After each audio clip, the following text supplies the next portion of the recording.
It's cold. I'm sick. I was drugged. I'm gonna quickly do a journal entry. Quickly do a journal entry for March 23rd. March 23rd, 2026. Um, my bike is decommissioned. I have it parked.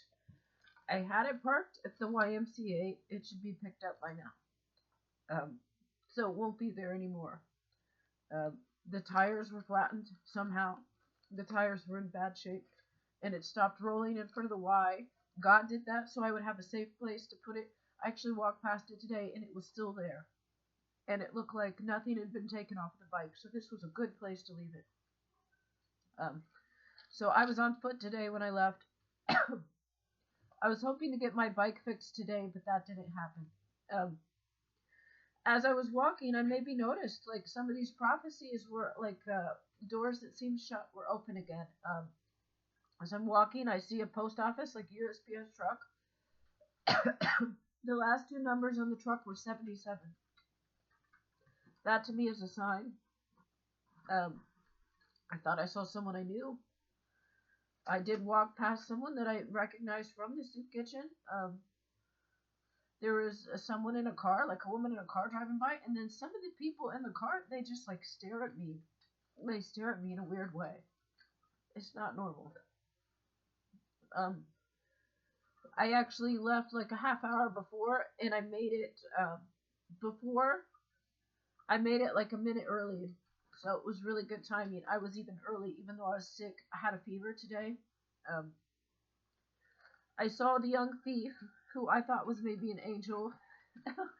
That I saw, he was like 14 or something. He looked like he was in his 20s to me. But anyways, I saw him again. I'm like, oh hey. He's like, hey, and like, where are you going? I'm going to the pawn shop. I told him about the soup kitchen. He didn't go, but he's like, oh, I know where that is. Why were you going to the soup kitchen? I can guess, but anyways, when I got to the soup kitchen, I saw a man in a hoodie who was at the cornhole game a couple days ago. He was wearing the same hoodie he wore to the cornhole game. And I think he was in there to see if I would show up because they did drug me to make me sick. I don't know if this is strep throat or something. I went anyways. I'm feeling a little better today than I did the last 2 days. He seemed a little surprised I was there and left shortly after. I don't even think he stayed. Maybe he did, I don't know.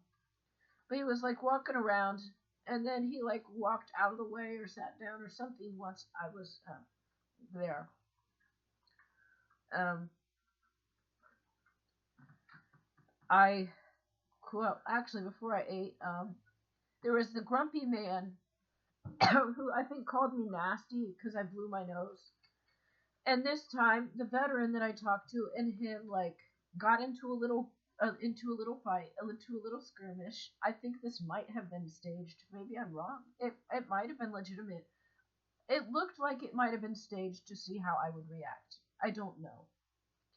But anyways, like, oh, you touched my elbow, and then he was picking a fight, and then they're arguing back and forth, interrupting the prayer and getting scolded. It was, um, and then like kind of biting words at each other behind me in the line.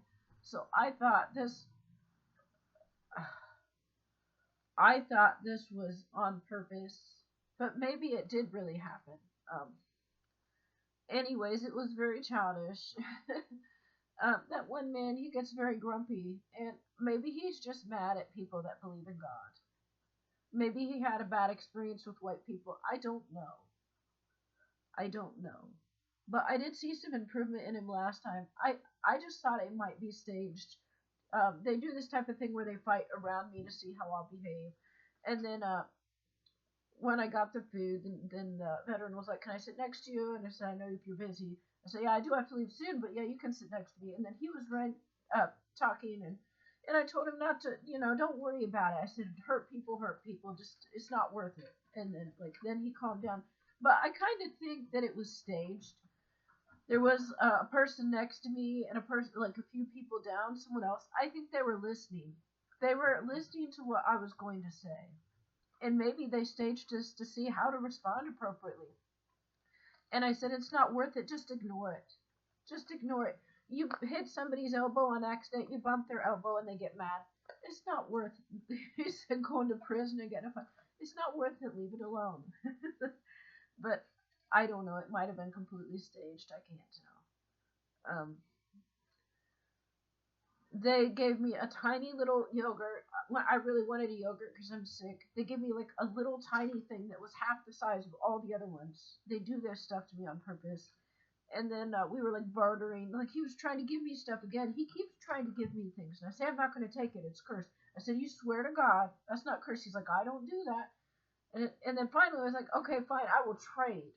Not gift. I will trade this meatloaf for that yogurt. But I'm like, oh, I gotta go. So then we traded, but I didn't touch it. And then I'm like, I gotta go. I gotta go to this bike repair place. I didn't say where I was going. But I'm like, I don't have time to eat. I said, you take it. There were several people there. His friend he brought in, who has been going to the soup kitchen a couple of days, was there at the end of the row. And there was someone right next to me. I think they were listening to see what I would say. But anyways, I quickly started walking towards the bike repair church. It was probably a mile away. And on my way, there was someone in a van. It looked kind of like a fire truck, but there was no markings. And then he kept looking at me like, come here. Like, and it wasn't creepy. He wanted to give me a ride. And then I normally would not accept this, but strange things were happening today, and nothing happens without a reason. So then I run over and I get in. And also, maybe not everyone should do this, but I have divine protection of God as a believer. And if someone actually tried to do something, could cast the spirit out, you can call on Jesus to protect you. There's many things that you can do. But I do not advise this for most people. At this situation, it looked like it was supposed to happen, based on the circumstances and the mannerisms. Anyways, man seemed like he was Haitian or something. And I said, actually, it's just like another block or so up here, this church I'm going to. And he's like, oh, that's where you're staying at that church? I'm like, yeah. And then I go out, and he stops there, and I get out, and I walk. There's actually like a garage behind this church where they do the bike charity. And so this might have been important, because if this was an enemy, he was trying to find out where I was staying. So he dropped me off. And so he would think I'm staying at this church, which I was not. And then they would leave me alone, especially since they know I've got issues with heat and plumbing, so they might think I'm staying at the church instead of my own house. So maybe this will be helpful. Anyways, the number on this van ended in a 17. So you can't just change these numbers. These were on there. It ended in a 17. Another reason why I didn't question, I got in. God chose me 17s. Anyways, let's see. Oh, as I was walking to this bike charity, one of the men who hits on me occasionally at the soup kitchen, who I thought, I don't know if he's a drug dealer, or I don't know if he's a pimp or something. Maybe he's not. He might not be. But he just has like a little bit of that look to him. But maybe he's not. He could be a nice guy. He looks like a gang member, but he also looks nice. So I don't know. But anyways, as I'm walking quickly, he's in the car, and his door is open, and he's hanging out, and he says something to me, and I said hello or something. I don't know what he said, and then I'm like, I said to God, like, if that's a curse, send it back. He might have been going to the soup kitchen since I was there, and going to hit on me again or do some other attack. But I was gone. I just sat down for like 10-15 minutes, and I was out of there because I had stuff to do. And so as I was leaving, he was going by. So I think he was sent to try to bother me, and I was gone. So that was good. Let's see. When I got to the bike repair place, I gave them my key, because actually I had called. This is the thing I forgot to mention in the morning. It was one of those telemarketers spam Medicare. It was like the Medicare thing, like the Obamacare. They called me at like 9 in the morning. And so then I got up. I saw it was a spam call. Then I called this charity, and they answered and said I could bring the key in. So then I gave him my key. There was only one man there. The ones that were very helpful last time were not there. He did say hello. And he said, well, I could get it on my way home tonight or tomorrow or something and get it fixed for tomorrow. And I was disappointed that I wasn't going to get it back that day because last time they fixed it the same day. This time, he was going to pick it up maybe at the end of the day. Maybe fix it tomorrow. I don't know. So I was going to not have a bike again. But I figure I'm not going to push this. If this is what's happening, it's because this is what God wants to happen. And he's like, oh, do you want some gloves? And then I'm trying to leave, and I was like, oh, no, that's okay. And I'm like, wait, well, what kind of gloves are they? And then he shows them to me. I'm like, oh, actually, I can get those dirty. Yeah, I'll take them. So I take the gloves from the man. So this one man at the bike charity that was there cursed me. These were cursed gloves. And I said, I can get these ones dirty.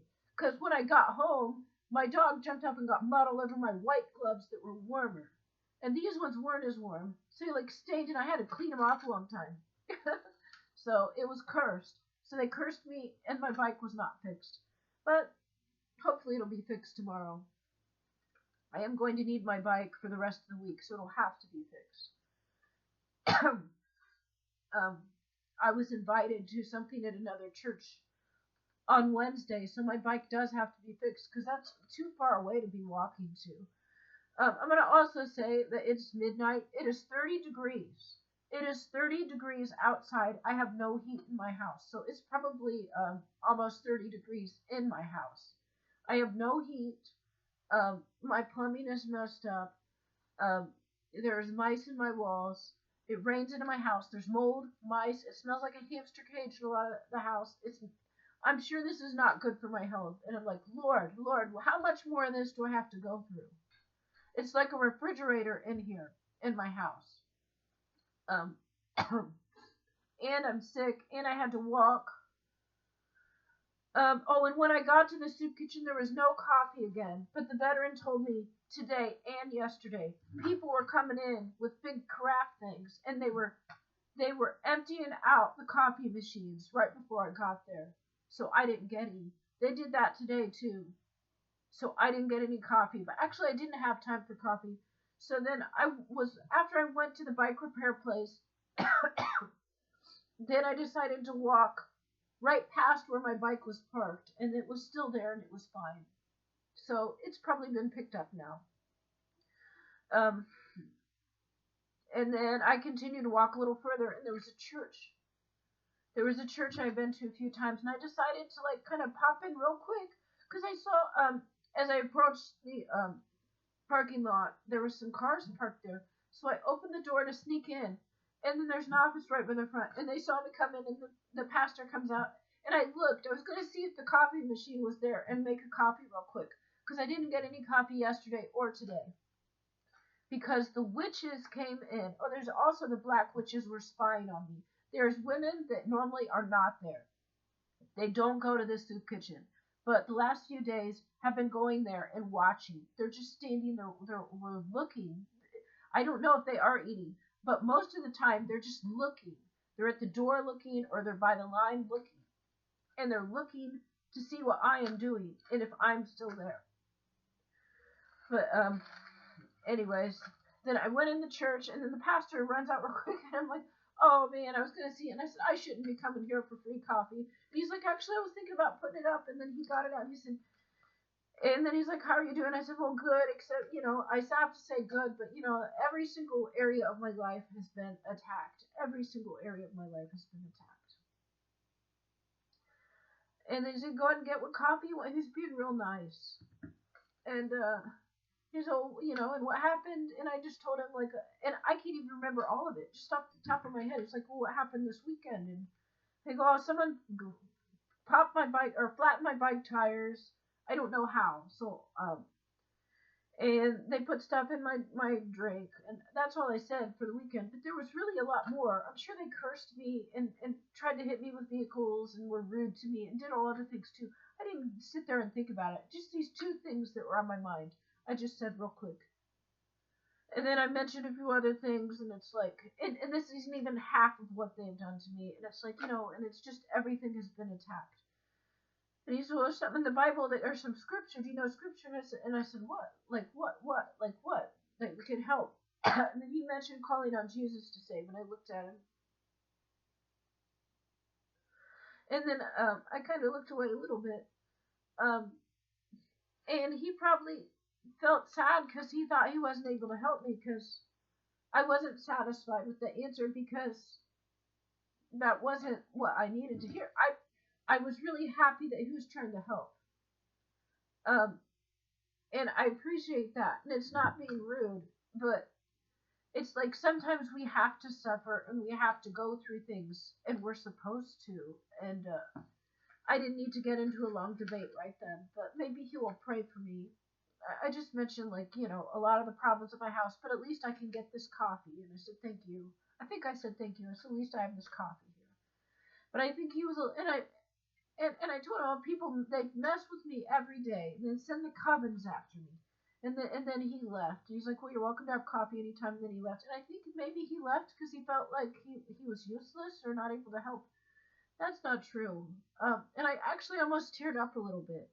And I am not a crier. My situation is horrible, and I don't cry over this. But like, I was tearing up a little bit. Like, no tears coming down, but because somebody actually cared. Like, he actually cared what I was saying. Like, that is so rare that I feel that. But calling on Jesus was not going to save me. Because when people go to the soup kitchen and drain the coffee machine, it's already done. When they have people on the roads to zip right by me and, like, stop and honk at me, they already do it. There's no time to call on Jesus. And I know that God wants me to go through this. I don't have a problem with the enemy attacking me. I kind of expect it, but I get disheartened because it seems like no one cares and no good people want to stand up against it. No good people want to help. That's what gets me. And so when this pastor actually seemed like he cared, that was like making me feel some emotions there. But he wasn't able to give me, I guess, the type of advice he thought would be useful. But, you know, that doesn't really matter. It's like nobody tries to help. Like, the charities come in and just break stuff and no one cares. And they send in people to pretend to help, but they're really enemies. Like, I think this veteran was brought in to try to get me. Maybe he's not. Maybe he's not. I think maybe he maybe was sent in and now he likes me because he got to know me. But no one actually wants to help. No one has really helped. The bike charity did fix the bike the second time. The first time they kind of rushed it out and it wasn't done very well. I understand. But they said bring it back if something's wrong. Second time they did a great job fixing it. Third time, so today I was a little disappointed. That was the only charity that has actually helped me. But I shouldn't need a bicycle because I had a bicycle. I should have been able to continue using my bicycle without people breaking it, without people breaking my stuff. But no, because they damage my belongings and break my things that I need help. Because they steal my money that I need help, but no one helps. No one helps. And I guess God is probably blocking them. But it still feels bad when, like, me being by myself, unable to have any friends or family, no one wants to help. That, that kind of hurts. But anyways, I got a cup of coffee and I left. And there's spies around, and they saw me leaving this church. They're probably wondering, why did I go in this church? Was I doing something? Then they see me come out, and I've got a cup of coffee. So now they don't need to go in, and they don't need to stop the pastor, because they were blocking me from getting coffee the last couple of days. They see me come out of a church with a free coffee, and so they knew. They didn't suspect anything else was going on. Maybe nothing else will happen, but maybe this pastor will pray for me. I don't know, but I know that this is a trial from the Lord. And so I can't do anything about the attacks. But it would have felt good if people tried to help. If people would try to actually help me with some of my problems, but they don't. They only do things like if they help me, it's so they can break more of my stuff. It's like an even exchange. They don't really want to help. It's like when they give you a gift and it's cursed. Like if they let me use their washing machine, then they break like my stove or something. So, and it's not worth it because the stove would be probably worth $500. How is that worth? How is that worth washing my clothes at your house, which was boring? I had to sit there for hours and small talk with you. That should be enough while you pretended to be a lonely old man. No, I did not enjoy any of this. So that is not, none of this stuff. Like they talk about giving me a ride, and like I'm gonna put some rules down. I didn't want to take a ride with you anyways, and I'm not going to. And I didn't want to wash my clothes at your house anyways. You use this as an excuse to spray skunk spray on my dogs. You use this as an excuse to break my appliances and sabotage my house. It was not an even exchange because I didn't want to be there in the first place. I didn't. I sat there and I talked with you. I small talked and I was polite because it looked like you were lonely. But you backstabbed me. You betrayed me. It was not enjoyable or fun. But I had hoped that you were enjoying it. But no. No, they just use it. They just use it to attack me. None of it is legitimate. No one really cares. They just use it to attack me. Anyways, what else is going on?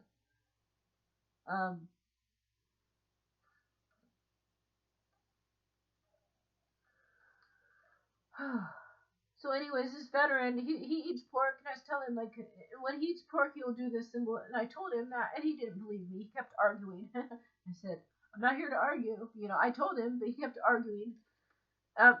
This man says he's like me, but he's not. We may have been through some of the same things, but we handle it completely differently. We are not alike. But he actually seems like he could be a good person at the same time. That doesn't mean we're the same. It doesn't mean we're alike. You know, I would choose to like go and do things, and he would choose to stay back. He would choose to, you know, keep people where they are, and I try to elevate them, and we're different. And that doesn't mean that's not good. But when they try to get you to compromise on your morals, that is bad. And do this symbol. And I said, when you eat the pork, the spirits, and he said, well, I should stop eating the pork. I told him, in the soup kitchen, they don't just serve pork so I can't eat. They also serve it so other people get spirits and attack me. Anyways, the manager has been out a lot. He was not there today. He has been missing a lot of days, and I think it's because of me. I don't know what exactly is going on, but he did mention he had a problem when he's not the top dog. I think he helps. He wants to help people and wants to be number one. He said this, and I think everybody loved him. So there was no reason to be jealous because it doesn't seem like anyone likes me at all. Anyways, what else is on here? When I went to the soup kitchen, the bike the serial killer let me borrow that I had given to the spotter for the narcissist had been locked up for a long time. And this day it was gone. It was taken. And the man was out there, and I asked him. He was really upset. You see what they did to my bike? They took off the wheels. They took off this, and then he was really upset. And so I told him about karma, and I said, you'll know who did it because something bad will happen to that person. They won't have to tell you who did it. Just look and see. Something bad happens to somebody, that's the one who did it. And I said, God's going to bless you. Get a better bike now. And he actually initiated. He said some of this first. He said, God's going to bless me. I'm like, yeah, God's going to give you like twice as good of a bike now or something. So he was really upset. He was really upset that that bike got taken. He never got to use it. His boss took his key. His boss is a narcissist. Took his key. Didn't let him have his bike, and then it was gone. But I actually have a feeling it's the coven came in. They knew my bike was broken down. So they were probably sent to take the bike that was left overnight on the bike rack, thinking it would be mine, but it wasn't. It was somebody else's. I'm just guessing. Maybe it's not. But they've been trying to attack me, and they knew that my bike was broken down, and they didn't know exactly where it was. So they probably were told that I wasn't on foot. My bike had a flat tire. They heard this. So they probably They probably took the bike that belonged to this man thinking it was mine. And maybe not, but this is a possibility. Um, anyways, we talked a bit in the evening, and just, I was feeling like chills a little bit, not good. Um, it's late. I guess I'm gonna have to walk again tomorrow. Yeah, it's 30 degrees. I don't have heat. I'm sick. Everything in my situation is worse now. As I say, Lord, how much do I have to suffer? How much do I have to suffer, Lord? Because you know I will serve you, no matter what. But I almost teared up today, and it wasn't because my situation is horrible. It was because I was telling it to somebody, this pastor, and he actually cared. It's like this man actually cared. Like, no one really does. I mean, I would say nobody, but like 99% of people, they don't care, or they pretend to care, or they're really an enemy pretending to care. But this man actually cared. But he probably won't do a single thing to help. I don't know. But he did care. And yet he doesn't think he's doing anything good. But he doesn't think he's doing anything good because maybe he couldn't give the right advice. But it's not always giving the right advice that's important. Sometimes just caring about somebody else's situation makes a difference. Anyways, I'm going to get off here. Thanks for watching.